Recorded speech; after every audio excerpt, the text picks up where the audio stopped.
Assalamualaikum warahmatullahi wabarakatuh. Perkenalkan, nama saya Rahmadina Salsa Karimah dengan NIM 430402500045.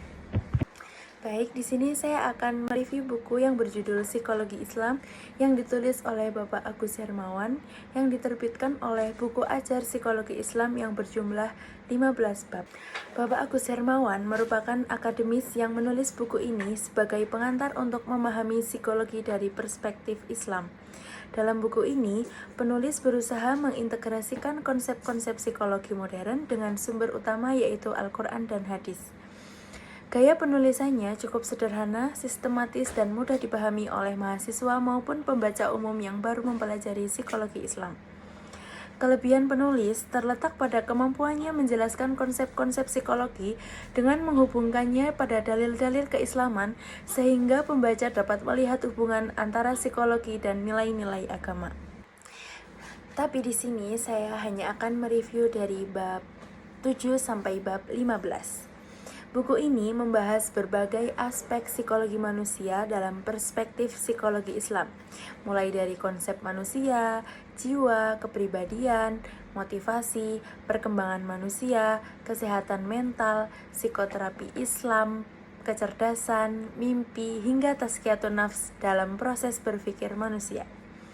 Pada bab 7-15, pembahasan lebih berfokus pada motivasi dalam Islam, pertumbuhan dan perkembangan manusia, kesehatan mental, psikopatologi, psikoterapi Islam, kecerdasan dan intuisi, mimpi dan kesadaran, doa, zikir, dan tazkiyatun nafs yang terakhir, berpikir dan lupa dalam Islam. Pada buku ini, penulis menekankan bahwa manusia bukan hanya makhluk biologis dan psikologis, tetapi juga makhluk spiritual yang kehidupannya dipengaruhi oleh hubungannya dengan Allah.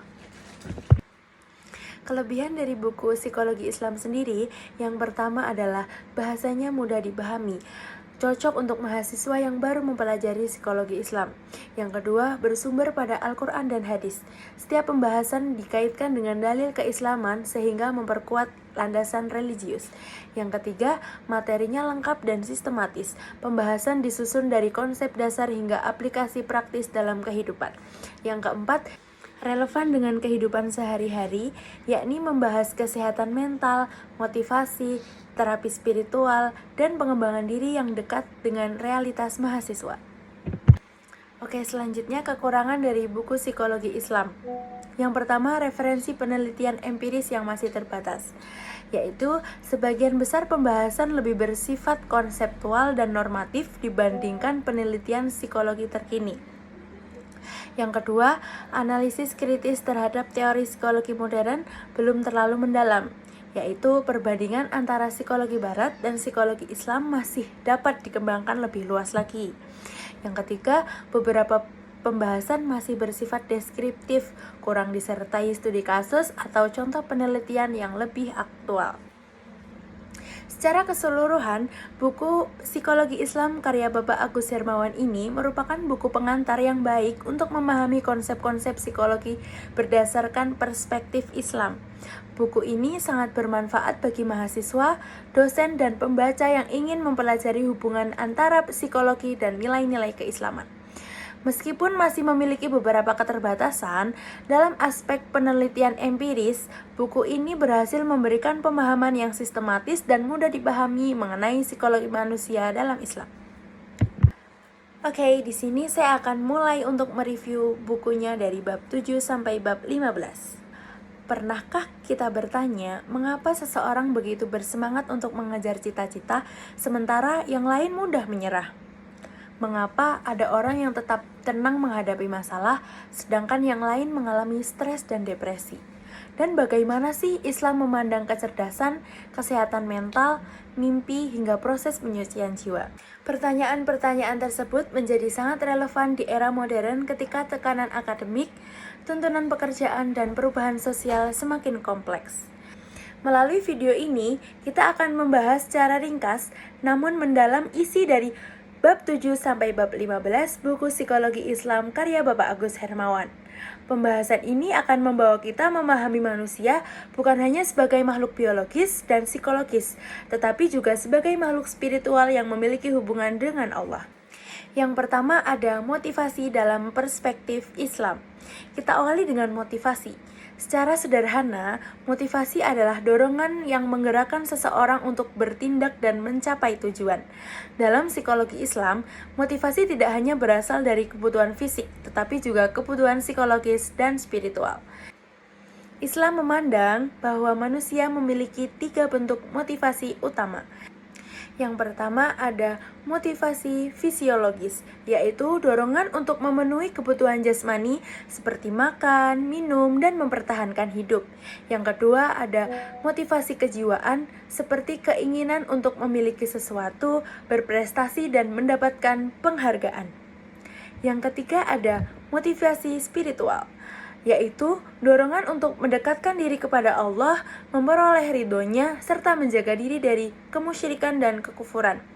Dalam kehidupan mahasiswa, ketiga motivasi ini sering muncul bersamaan. Seorang mahasiswa belajar untuk mendapatkan nilai baik, membanggakan orang tua, sekaligus berharap ilmunya menjadi amal yang bermanfaat.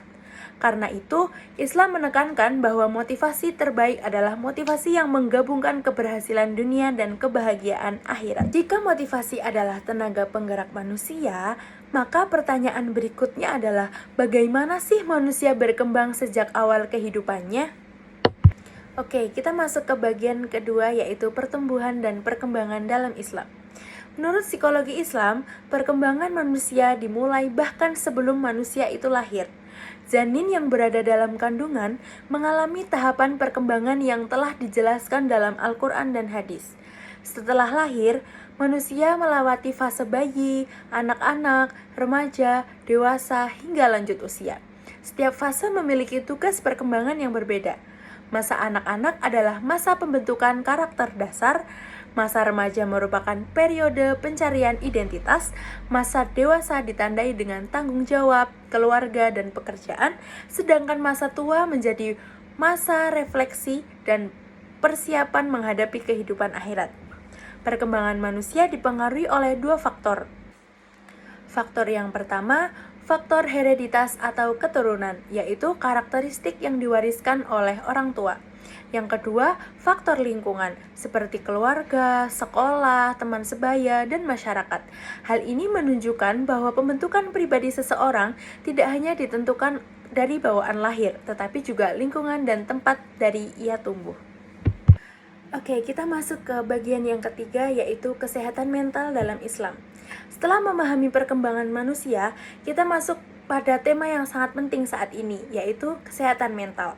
Dalam perspektif Islam, kesehatan mental bukan hanya bebas dari gangguan jiwa. Seseorang dikatakan sehat mental apabila mampu menyesuaikan diri dengan lingkungannya, memiliki tujuan hidup yang jelas, mampu mengelola dirinya, dan merasakan ketenangan batin. Islam menambah satu dimensi penting, yaitu hubungan manusia dengan Allah. Orang yang sehat mental, menurut Islam memiliki akidah yang kuat, akhlak yang baik, mampu menerima dirinya, menghargai orang lain, ikhlas, pemaaf, dan tidak mudah menyalahkan orang lain atas kesalahannya sendiri.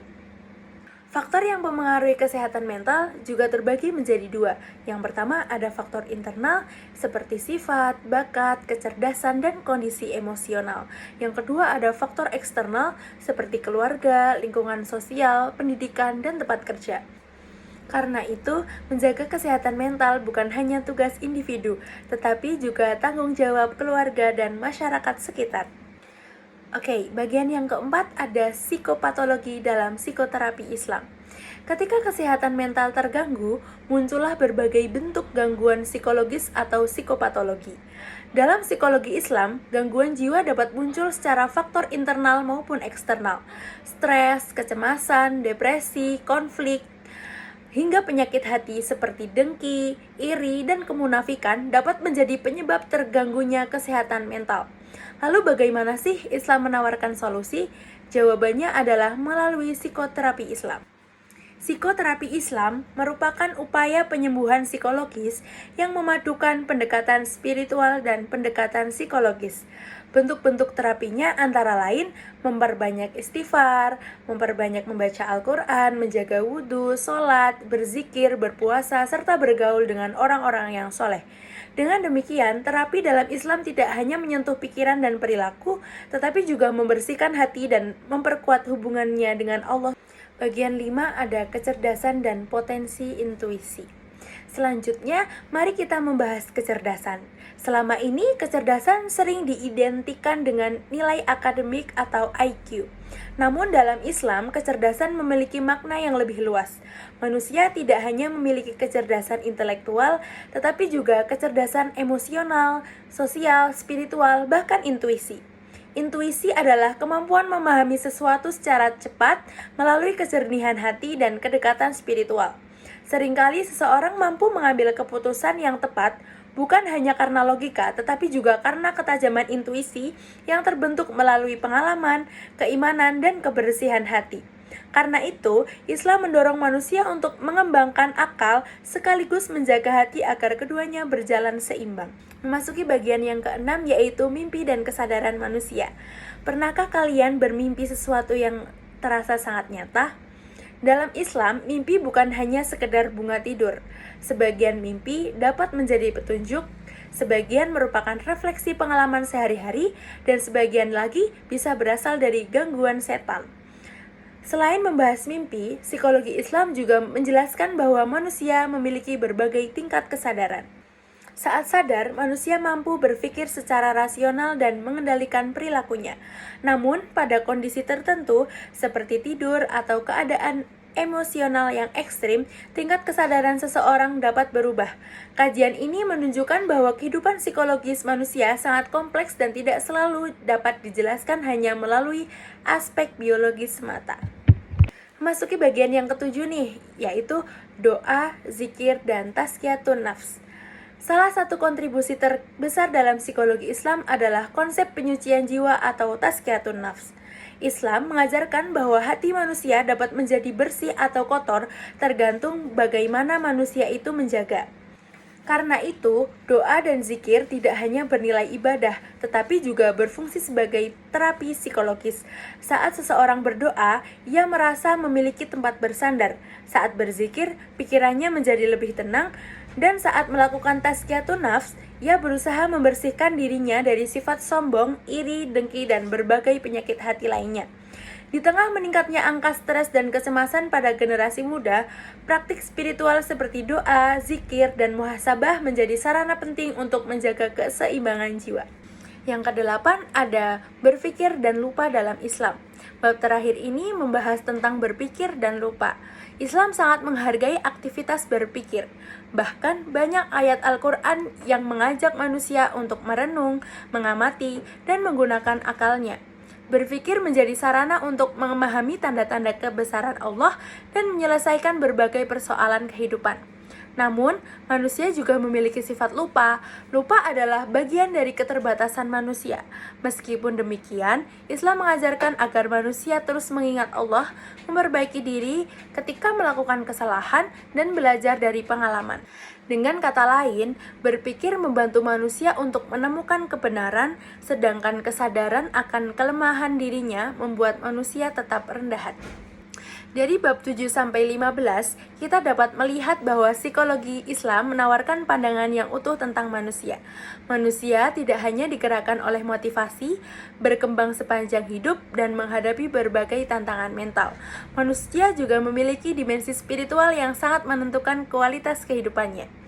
Motivasi yang benar, perkembangan yang sehat, kesehatan mental yang terjaga, kecerdasan yang seimbang, serta kebiasaan berdoa, berzikir, dan berpikir kritis akan mengantarkan manusia menjadi pribadi yang lebih matang, produktif, dan dekat dengan Allah. Semoga pembahasan ini dapat menambah wawasan kita tentang psikologi Islam dan mendorong kita untuk mengintegrasikan ilmu pengetahuan dengan nilai-nilai keislaman dalam kehidupan sehari-hari. Terima kasih atas perhatiannya. Wassalamualaikum warahmatullahi wabarakatuh.